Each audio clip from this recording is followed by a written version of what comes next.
Democratic system का ये हाल हो गया है कि मैं एक पंजाब स्टेट से आती हूँ जहां एक डेमोक्रेटिकली इलेक्टेड सरकार has been hijacked by the Aam Aadmi ex corrupt minister Kejriwal chief minister who is out on bell.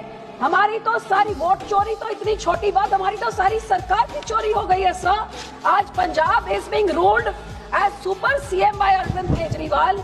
हमारा मुख्यमंत्री और उसकी कैबिनेट इज अ डमी मुख्यमंत्री and a dummy cabinet. Kejriwal is controlling the CM, he is signing all the files, he is doing all the badali and the transfers. Sir, he is sitting in the CM house, he is using our plane, our resources, spending all our money. Sheesh Mahal वहां पे बना रहे हैं।